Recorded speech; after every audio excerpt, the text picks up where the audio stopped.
제가 직관 언어, 시그니처 언어, 이제 마지막 판매 언어인데 사실 이 책의 엑기스는 판매 언어예요. 왜냐하면 다른 책에도 어디에도 이런 사례가 없기 때문에 또 관련된 법규를 잘 정리해서 앞으로 세일즈 문구를 넣어야 하는 사람들한테 도움이 되는 엑기스만 모은 게 이 3부고요. 이분의 사실은 장점이기도 합니다.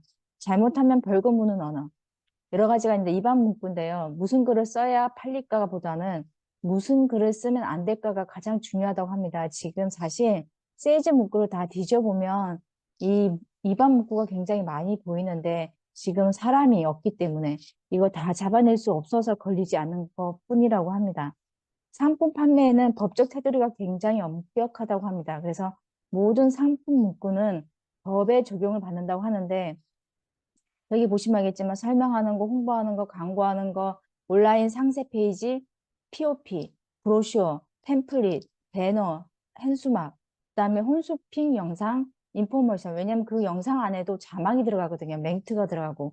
그다음에 사파, 도안, 도안이나 이미지까지도 포함해서 모두 상품 문구로 취급받기 때문에 거기에 걸리면 다 뭐 위반 문구가 된다고 합니다. 그래서 표시 광고에 관한 법률에 의해서 법을 아는 자가 무조건 이기기 때문에 모르고 나서 나중에 벌금이나 과징금 이런 거 물게 되면 사실은 몰랐는데요라고 하는 말이 통하지 않는다고 합니다.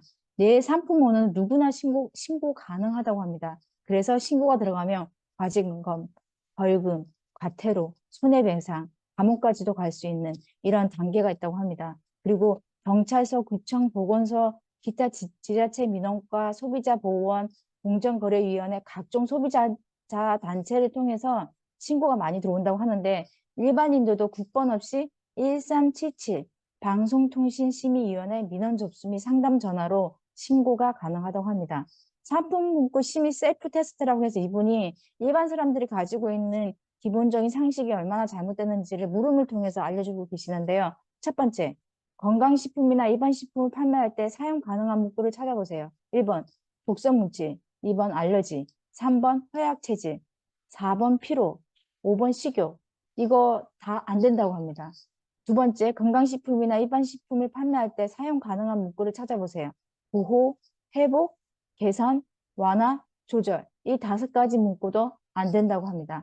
요즘 툭하면 FDA 언급하잖아요. 근데 그 FDA의 단어가 여러 가지가 있습니다. FDA가 공인한, 인정한, 승인한, 등록된, 안전한 물질로 등재된 이 5가지 중에 딱 한 가지만 허용된답니다. 마지막 FDA가 안전한 물질로 등재된 요것만 문구만 가능하답니다. 승인한, 인정한 이거 다 잘못된 문구라고 합니다. 그 다음에 화장품 판매할 때 사용 가능한 문구도 눈가에 그늘을 지어줍니다. 독소를 제거합니다. 세포에 생생한 에너지를 공급합니다. 피부 트러블을 해결합니다. 잔주름을 없애줍니다. 다 안 된다고 합니다. 상품 업무를 배울 곳이 없다고 합니다. 주류 광고도 밤 10시부터 가능하다고 합니다. 예전에 맥주 테라가 광고를 했는데 그 광고 방송이 9시 45분에 송출돼서 권고 조치를 받았다고 합니다. 10시 이후로 맥주 같은 주류 광고는 가능하다고 합니다. 표시 광고 심의 교육을 받을 수 있는 곳, 광고 심의 위반 사례를 볼 수 있는 건 우리나라에 아무도 없다고 합니다. 그래서 따라서 이런 걸 공부해서 알려줄 수 있는 곳이 있다면 이곳이 특화된 메리트가 있는 곳이 된다고 합니다. 일반 표현 문구도 얘기하고 있는데 표시 광고에 관한 법률에 의해서 거짓 광고의 표시 광고, 기만적인 표시 광고, 부당하게 비교하는 표시 광고, 비방적인 표시 광고 이걸 찾아내면 다 찾아낼 수 있다고 하거든요. 그래서 판매 문구 위반 시 처벌 구정은 아까도 말씀드렸지만 과징금, 벌금, 과태료, 징역 이런 식의 순서대로 부과가 되고 특히 과징금 같은 경우에는 매출액의 100분의 2 범위 내에서 부과하고 매출액이 없어도 5억 원을 초과하지 않은 범위 내에서 과징금을 내기 때문에 내가 돈 한 푼도 안 벌고도 과징금을 낼 수 있다라는 사실. 그래서 소비자를 기만한 문구를 피하라고 하는데 하얀 가운 입고 약사나 의사처럼 좋아요, 짱이에요 안 된다고요. 만약에 그분이 대표가 의사나 이런 분이라면 가능하다고 합니다. 약수 표현 안 된다고 합니다. 우리만 땡땡땡을 넣지 않았습니다. 안 된다고 합니다. 생각보다 굉장히 많더라고요. 제가 이건 되겠지라고 생각했는데 안 되는 게 너무 많았습니다. 식품 팔 때 가장 조심하라고 합니다. 입으로 들어가는 건 법이 가장 세고 특별히 보고 걸리면 답이 없다고 합니다. 피로 회복, 원기 회복, 혈액순환 개선, 복용 이거 안 된다고 합니다. 복용보다는 섭취, 음용 이런 단어를 써야 된다고 합니다.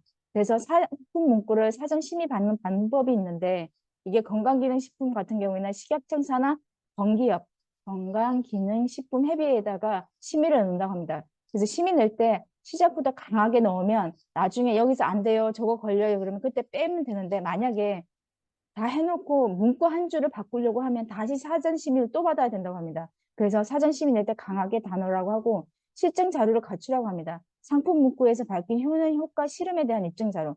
그래서 탈모 완화 상품 우리 많이 보잖아요. 근데 이게 한번 넣으면 굉장히 시간이 많이 걸렸다고 합니다. 심의 걸리는데. 그래서 하세월이라서 요즘 2020년에 바뀌었다고 합니다. 비오틴, 덱스판테놀, 뭐 엘멘톨 이런 성분들만 들어가도 탈모 완화 상품으로 포기가 가능하게끔 바뀌었다고 합니다. 여기 입증 자료를 할 수 있는 여러 가지 내가 소속돼 있는 제품 업종에 따라서 여기 입증 자료가 여러 가지가 있는데 이것도 참고 사항으로 보시면 좋을 것 같고요. 생각보다 제가 느낀 건데, 아, 이거 하는데 굉장한 많은 법적인 지식과 문구를 갖추지 않으면 나중에 방어할 수 없겠다는 생각이 들고, 크몽에 우리가 PDF 잘 오르잖아요. 요즘은 제가 월 100만 원을 벌으려고 그러면 입증을 하는 얘기가 들어온다고 합니다. 너 진짜 100만 원 월 벌었는지 계좌 까라고 한다고 합니다. 그처럼 입증 자료, 실증 자료가 없는 문구를 확실하게 쓰는 거는 금지해야 될 것 같고요. 여기 포장지별로, 상품별로 홍콩피 표현의 심의 위반 사례를 굉장히 다양하게 연결해 놨거든요. 이거는 책을 자세히 보시면 좋을 것 같습니다. 왜냐하면 이분이 액기 쓰기 때문에 제가 공개하는 건 아닌 것 같고요. 여기에 이런 얘기했습니다. 이 책을 읽고 나서 느낀 건데 어느 해도 전기 자극을 줘야 한다고 합니다. 전기가 실제 사람에게 자극을 주는 시간은 단 1초. 따라서 찰나의 순간이듯이 상품 언어도 짧은 시간에 고객의 눈에 들어가서 뇌에 새겨지게 된다고 합니다. 이 책은 바로 실천적으로 바로 써먹을 수 있는 내용을 담았다는 거. 근데 이분은 클래스 101, 해피칼리지, 김미경대학, MKYU, 올티칭, 마이비스킷, 이러닝 그런 부분에 자기 강좌를 개설을 하고 수강생을 굉장히 많이 배출하고 있고 이 노하우를 담은 걸 아마 계속 얘기하고 계신 것 같습니다. 저는 1초 문구를 보면서 느낀 건데 내가 생활 속에서 불편한 거, 어려운 거 그걸 단순화시켜주고 되게 친숙하게 느끼게 수 있게끔 그 단어를 바꾸는 연습이 꼭 필요하다는 생각이 들었습니다. 오늘 여기까지 마치겠습니다.